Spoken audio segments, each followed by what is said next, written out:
सबसे पहले आप अपना परिचय दें। मेरा नाम हाजी नाहिद गनी है। मैं बैसा ग्राम बैसा का रहने वाला हूँ। रोहटा में हमारी ऑफिस है। अमोर विधानसभा से मैं आता हूँ। आप यहाँ जनता से काफ़ी ज़मीनी जुड़ाव रखते हैं जी और अभी आने वाले समय में विधानसभा चुनाव बहुत जल्द होने जा रही है जी और दूसरी तरफ कोरोना महामारी भी है। जी। कोरोना महामारी अभी पूर्णतः ख़त्म नहीं हुई है, लेकिन चुनाव होने जा रही है। इस पर आप क्या कहना चाहेंगे? देखिए, ऐसा है कि आपने एक सवाल मुझसे पूछा जी कि आप ज़मीनी स्तर से जी। यहाँ जुड़े हुए हैं। जी देखिए, मैं ये कारोबारी आदमी हूँ, जी मैं बिजनेसमैन आदमी हूँ। जी मैंने यहाँ के लोगों के लिए बेरोज़गारी के ख़ात्मे के लिए जी। जो ज़रूरत थी यहाँ पे, जी उस पर मैंने मेहनत की और अल्हम्दुलिल्लाह उस पर मैं बहुत हद तक कामयाब हुआ हूँ। और अल्हम्दुलिल्लाह हमारी मेहनत जारी है, हम मेहनत कर रहे हैं। यहाँ के लोगों के लिए बेरोज़गारी के ख़ात्मे के लिए, बेरोज़गारी दूर करने के लिए, लोगों को रोज़गार से जोड़ने के लिए हमारी बड़ी मेहनत है। मैंने हज़ारों लोगों को विदेश भेज के रोज़गार से जोड़ा है। मैंने हज़ारों लोगों के घरों को आबाद किया है। इंशाअल्लाह हमारी ये कोशिश जारी रहेगी और हम ये मेहनत करते रहेंगे। और दूसरा सवाल आपका है कि कोरोना महामारी है और गवर्नमेंट, यहाँ की जो सरकार है, यहाँ की जो विफल सरकार है, वो चाह रही है कि जितना जल्दी चुनाव हो जाए। मैं आपको जवाब दूं कि देखिए, ऐसा है कि चुनाव का वक्त आ चुका है और चुनाव जल्दी होनी भी चाहिए, क्योंकि गवर्नमेंटी रूल और रेगुलेशन के हिसाब से चुनाव वक्त पे हो जाए, ये बेहतर है। और यहाँ की जो सत्ता पक्ष है, उनकी ये पूरी कोशिश है, वो चाह रहे हैं कि अपने सत्ते पे हम आसानी से लौट जाएंगे। मैं आपको बताऊं कि मैं एक MIM का खादिम हूँ। मैं MIM से ताल्लुक़ रखता हूँ। मैं MIM के लिए काम कर रहा हूँ। हम लोगों ने MIM को लाने के लिए, MIM को कामयाब करने के लिए हम लोग भी कमर बस्ता हैं। इंशाअल्लाह हम लोग MIM को लाने के लिए पूरी कोशिश में जुटे हुए हैं और पूरी कोशिश हमारी है। सत्ता पक्ष वो चाह रही है कि वो दोबारा आसानी से लौट जाएगी, क्योंकि उनके कार्यकाल को यहाँ की आवाम ने देखा है, उनके किए हुए कामों को यहाँ के लोगों ने देखा है। उन्होंने क्या किया है, यहाँ के लोगों के साथ नाइंसाफ़ी की है सीमांचल वालों के साथ। आज नाइंसाफ़ी में कुछ बातें मैं आपको गिनाऊं। कुछ बातों में, जैसे मान लीजिए मैं अमोर विधानसभा के अंतर्गत आता हूँ। अमोर विधानसभा में जो नाइंसाफ़ी हमारे साथ हुई है, 2017 में जब सैलाब आया, सैलाब में गवर्नमेंट को जो फैसिलिटियाँ देनी थी उन्होंने नहीं दिया। जो कुछ भी दिया, जो कुछ भी काम या जो रोड पोल पुलिया जो बह गया, जो ध्वस्त हो गया, उसको पूरा करने में मुकम्मल यहाँ की सरकार नाकाम रही। क्योंकि सीमांचल के बिलखुसूस अमोर विधानसभा के अंतर्गत जितना भी पुल पुलियों का मतलब बहना हुआ है, उनको कामयाब कराने में मुकम्मल तौर से 100% नाकाम रही है सरकार। क्योंकि इसलिए नाकाम रही है कि यहाँ पर जो भी काम पास हुआ, आज तक उस काम को पूरा नहीं कर पाई सरकार। और यहाँ पे दूसरा जो मसला है, आज हमारे यहाँ पे महानंदा बेसिन का जो मसला है, महानंदा बेसिन के मसले में गवर्नमेंट की नज़र कभी नहीं जाती है। महानंदा बेसिन का काम हमें लॉलीपॉप दिखा के, हमें सिर्फ एक ख्वाब दिखा के रखा गया, ख्वाब दिखा के हमें सिर्फ दिखाया गया, लेकिन पूरा नहीं किया गया।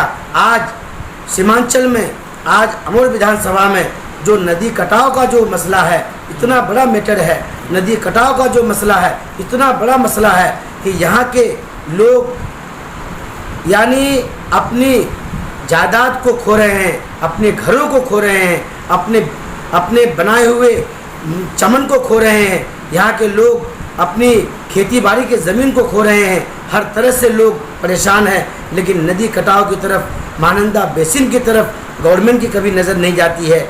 आज अगर गवर्नमेंट एक नज़र डालती तो यहाँ के लोगों की ज़मीन नहीं कटती, यहाँ के लोगों का आशाना नहीं उजड़ता। आज अगर लोग लोगों की ज़मीन होती, लोग खेती बाड़ी करते, आज खेती बाड़ी करके लोग तरक्की करते, लेकिन लोगों की ज़मीन ही नहीं बची। हज़ारों एकड़ ज़मीन नदी में समा गई, हज़ारों लोगों का घर नदी में समा गया। आज उसका ज़िम्मेदार कौन है? आज अगर उसका ज़िम्मेदार कोई है तो सबसे पहला ज़िम्मेदार यहाँ का 35 साला एमएलए है, उसके बाद दूसरा ज़िम्मेदार यहाँ का 10 साला एमएलए है, उतना ही ज़िम्मेदार यहाँ की सरकार है।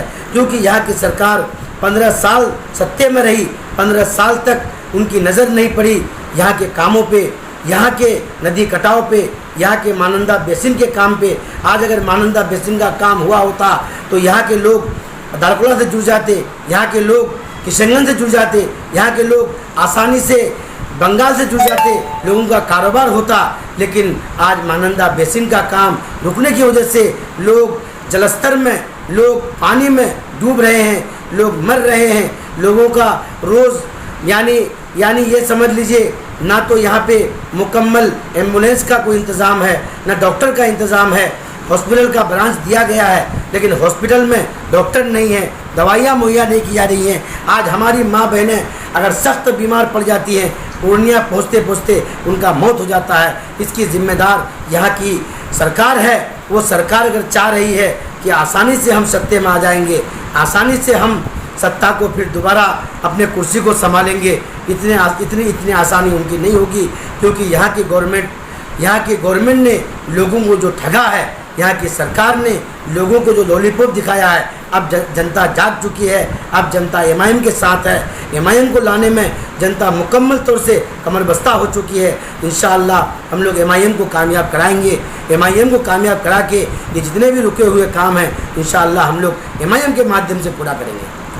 हमारा एक सवाल है कि एमआईएम का जो एक परचम लहराने का कार्य है, कहीं ना कहीं आपने किया, नंबर 1। उससे पहले हम जानना चाहेंगे कि आप जो टूर एंड ट्रैवल्स का काम कर रहे हैं, ये कितने वर्षों से कर रहे हैं? देखिए, मैं अपनी कंपनी को, मैं अपने बिजनेस को मैं शुरू से ही करता हूँ। अल्हम्दुलिल्लाह मैं आज तक कभी किसी पार्टी से मैं ज्वाइन नहीं हुआ, मैं कभी किसी पार्टी से जुड़ा नहीं। हमारा सीधा सवाल है, आप कितने वर्षों से टूर एंड ट्रैवल्स में? मैं टूर एंड ट्रेवल्स का काम जो है लगभग 17 साल से कर रहा हूँ। 17 साल में हज़ारों लोगों को मैंने, यहाँ के गरीबी को ख़त्म करने में मैंने रोज़गार से लोगों को जोड़ा है। आप हज़ारों लोगों को जब जोड़े हैं तो कहीं ना कहीं हज़ारों परिवार के आज चूल्हे जल रहे हैं जी, और आपने उन घरों में जाकर एमआईएम की चर्चा की होंगे जी। तो आज आप टिकट के दावेदार हैं या नहीं? देखिए, मैं मुकम्मल तौर से टिकट का दावेदार हूँ। ठीक, एमआईएम के लिए मैंने मेहनत की है, एमआईएम का मैं दावेदार हूँ। इसके लिए आपने बैरिस्टर असदुद्दीन अवैसी साहब से बात की है? नहीं, मैंने बैरिस्टर असदुद्दीन अवैसी साहब से बात नहीं की है। मैंने सदर बिहार से बात की। मैंने सदर बिहार के फैसले को मैंने माना है, उनके फैसले को मैं मानूंगा। बैरिस्टर असदुद्दीन अवैसी साहब अगर मुझे टिकट देंगे, मैं चुनाव लड़ूंगा। अगर बैरिस्टर असदुद्दीन अवैसी साहब का फैसला किसी दूसरे के लिए होगा, मैं उनका साथ दूंगा। अगर सदर बिहार का फैसला, बैरिस्टर असदुद्दीन अवैसी साहब का फैसला होगा कि नहीं, यहाँ का सदर, यहाँ का जो भी कैंडिडेट आएगा एमआईएम के माध्यम से, एमआईएम के फैसले के हिसाब से मैं उसका मुकम्मल तौर से मैं उसका साथ दूंगा। अगर टिकट मुझे मिलता है, मैं भी मुकम्मल दावेदार हूँ, अगर टिकट मुझे मिलता है तो मैं इलेक्शन लड़ूंगा। मैं इलेक्शन लड़ने के लिए तैयार हूँ। आप यहाँ की धरती से कितना जुड़ाव रखते हैं? देखिए, मैं अमूर विधानसभा के हर गांव से, लगभग हर गांव से मैं जुड़ा हुआ हूँ। लगभग हर गांव के घर घर तक मेरी पहुँच है। हर गांव में मेरा 50 नहीं, सैकड़ों नहीं, करीब हर गांव से, किसी गांव से अगर 300-400 आदमी से मैं जुड़ा हूँ, किसी गांव से 50 से जुड़ा हूँ, किसी गांव से 25 से जुड़ा हूँ। लेकिन हर गांव में हमारी ज़मीनी पकड़ है।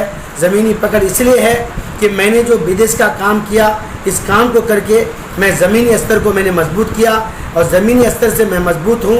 अल्हम्दुलिल्लाह मैं लोगों तक पहुँचा, लोगों तक मैंने एमआईएम का पैगाम पहुँचाया, लोगों तक एमआईएम को पैगाम को पहुँचा के मैंने एमआईएम के पैगाम को पहुँचा के मैं मुकम्मल तौर से एमआईएम को यहाँ पे मजबूत किया। आप ज़मीनी पकड़ कितना रखते हैं? ये आपने बताया, लेकिन इन बातों की जानकारी MIM पार्टी के आला कमान को कितनी है? देखिए, आला कमान बैरिस्टर असदुद्दीन अवैसी साहब से अभी तक मेरी मुलाकात नहीं हुई है, क्योंकि क्या वे आपके कार्यों को देख रहे हैं? मैं मुकम्मल तौर से वाकिफ़ नहीं हूँ कि वो देख रहे हैं कि नहीं देख रहे हैं, लेकिन मुझे ये उम्मीद है कि फेसबुक के माध्यम से वो देख रहे होंगे और उनकी तरफ से मुझे मतलब अभी तक कोई मैसेज नहीं आया है। और मैं चाहता हूँ कि आपके चैनल के माध्यम से, आपके टीवी के माध्यम से ये पैगाम उन तक पहुँचे। हम कटिबद्ध हैं उनको अपना कार्यक्रम दिखाने के लिए और आपको दिखाने के लिए जी। लेकिन यहाँ हमारा एक बात है कि आपने जमीनी स्तर पर कार्य किया है, जिसे हमने जाकर देखा, आंखों देखी ने देखा, लेकिन हम बताना चाहेंगे कि सभी चैनल कार्यों को नहीं दिखाते, केवल जुमलों को बताते हैं। तो हम जुमले नहीं दिखाते हैं, हम हकीकती को दिखाते हैं। आप ये बताइए कि आप अगर चुनाव में आते हैं, आपको टिकट मिलता है, आप जीतते हैं, तो यहाँ की जनता के लिए आप सबसे पहले क्या करेंगे? देखिए, अगर मैं जीतता हूँ तो यहाँ की जनता के लिए सबसे पहले मैं यहाँ के रुके हुए काम को पूरा करूँगा। कौन सा काम रुके? जैसे आज मान लीजिए 2017 में जब सैलाब आया, 2017 में सैलाब आने के बाद 2017 की बात ना करें तो अच्छा है, अभी की क्या हालत है? अभी की 2017 में जो पुल पुलियों का ध्वस्त होना, पुल पुलियों का जो बह जाना हुआ, उनको उन कामों को आज तक मरम्मत सही ढंग से नहीं हुआ, जो रुका हुआ काम है उसको हम पहले पूरा करेंगे। उसके बाद आवाम के बीच में आएंगे, आवाम के बीच में आके आवाम की खैर खाई में हम आएंगे, आवाम से पूछेंगे, आवाम की जो राय होगी, जो काम हम ज़रूरत समझेंगे, जिस काम की ज़रूरत आवाम को होगी उसको हम पहले पूरा करेंगे। हमारा एक छोटा सा सवाल है जी। यहाँ से बहुत पहले से ही मुस्लिम नेता ही जीतते हुए आए हैं, लेकिन यहाँ के मुसलमानों की दशा कितनी दुर्दशा है, इस पर कभी भी विधानसभा में चर्चा नहीं हुई है। आप इस पर क्या कहना चाहते हैं? देखिए, ऐसा है साहब कि यहाँ पे जो है एक मजबूरी थी कि कोई नया चेहरा नहीं आया था, किसी नए चेहरे की तलाश थी लोगों को। आज MIM एक नया चेहरा आया है, आज MIM के लेकिन कैंडिडेट अगर पुराने ही हो तो क्या होगा? देखिए, यहाँ के लोग, यहाँ की जनता जनार्दन है, जनता के हाथ में इलेक्शन है, जनता जिनको लाना चाहेगी उनको लाएगी। जनता के हाथ में इलेक्शन होता है, किसी कैंडिडेट के हाथ में नहीं होता है। लेकिन हम जनता से गुजारिश करेंगे किसी एक नए चेहरे को लाएं, किसी नए चेहरे की ज़रूरत है, क्योंकि आज अमूर विधानसभा नए चेहरे को नहीं लाने की वजह से आज बिछड़ा हुआ है। अगर नया चेहरा फिर नहीं आया नए ख्यालात को लेके तो वैसे बिछड़ा हुआ रहेगा। एक हमारा छोटा सा सवाल है, यहाँ और भी लोग हैं जी, कहीं ना कहीं अख्तरुल ईमान का नाम आ रहा है MIM से जी। क्या वे यहाँ के स्थानीय हैं या फिर उनका घर कहाँ है? देखिए, उनका घर, उनकी पैदाइश जो है जी, एक गांव है जी, मतलब जो कोचाधामन विधानसभा में आता है। ये कौन सा जिला में पड़ता है? ये किशनगंज जिला में पड़ता है। और अभी जो आप बैठे हैं ये अमर विधानसभा है, ये कौन सा पूर्णिया जिला में ये पूर्णिया जिला वो किशनगंज जिला के हैं, कोचाधामन विधानसभा से आते हैं जी। और वो इलेक्शन यहाँ से लड़ना चाह रहे हैं। कोचाधामन की दूरी कुल कितनी किलोमीटर है? यहाँ से कोचाधामन की दूरी लगभग ये समझ लीजिए कि 15 से 15 किलोमीटर दूरी होगी। 15 किलोमीटर है। अगर खाड़ी के नज़दीक जो खाड़ी पुल वर्षों से बनते आ रहा अभी तक बना नहीं है, वहाँ अगर किसी को ज़रूरत हो जाए कि विधायक जी आएँ और कुछ देखें तो आप पहले पहुँच सकते हैं या अख्तरुल ईमान जी पहुँच सकते हैं? देखिए, जनता के बीच पहुँच कौन सबसे पहले ज़्यादा पहुँच सकते हैं? देखिए, जनता के बीच में जब मैं यहाँ का रहने वाला हूँ, मैं यहाँ का एक चेहरा हूँ, मैं यहाँ की आवाम के बीच का एक बेटा हूँ, मैं अमूर विधानसभा से आता हूँ। जाहिर सी बात है जनाब कि सबसे पहले मैं पहुँचूँगा, मैं खबर लूँगा और अख्तरुल ईमान साहब का फैसला अगर होता है, वो इलेक्शन लड़ते हैं, मैं उनका साथ दूंगा। चलिए ठीक है, बहुत बहुत शुक्रिया। आप यहाँ की जनता से, अमूर की जनता से और देश की जनता से क्या कहना चाहेंगे? मैं अमूर की जनता से मैं बहुत अदब के साथ अर्ज़ करूँगा, मुद्दबाना गुजारिश करूँगा कि अल्लाह के वास्ते इस बार बदलाव लाएं। बदलाव की ज़रूरत है, नए चेहरे की ज़रूरत है। नए चेहरे को चुने और नए चेहरे को चुन के उनसे नए कामों की शुरुआत करवाएं, क्योंकि अमूर विधानसभा बहुत ही बिछड़ चुका है। अमूर विधानसभा का विकास का काम आज शिक्षा के क्षेत्र में बहुत पीछे हम लोग चले गए हैं। आज स्वास्थ्य के क्षेत्र में हम लोग बहुत पीछे चले गए हैं। आज हम लोग बहुत सारे कामों में बहुत पीछे चले गए हैं। उन सब कामों को पूरा करने के लिए नए चेहरे की ज़रूरत है। नए चेहरा को आना पड़ेगा, नए चेहरे को लाना पड़ेगा। मैं आवाम से गुजारिश करूंगा कि नए चेहरे को लाएं, एमआईएम को कामयाब कराएं। अगर नए चेहरे की जगह में अख्तरुल ईमान आते हैं, अख्तरुल ईमान को कामयाब कराएं, सदर बिहार को कामयाब कराएं। जब सदर बिहार कामयाब होगा, बैरिस्टर असदुद्दीन ओवैसी कामयाब होगा। जब वो कामयाब होगा तो हमारी विकास और विनाश का जो चल रहा है कुलैया और सुरजापुरी का, ये सारा ख़त्म हो जाएगा। हम लोग विकास की तरफ बढ़ेंगे, हम विनाश की तरफ नहीं जाएंगे। और हम लोग यहाँ के जनता को, यहाँ की जनता के दर्द को समझेंगे। यहाँ के जनता के दर्द को समझ के इंशाअल्लाह हम लोग वहाँ तक पहुँचेंगे जहाँ हमें अपना हक मिलेगा। हक दिलाने में इंशाअल्लाह हम लोग पूरी कोशिश करेंगे। हाजी नाहिद गनी साहब, हमसे आंखों देखी से बात करने के लिए बहुत बहुत शुक्रिया।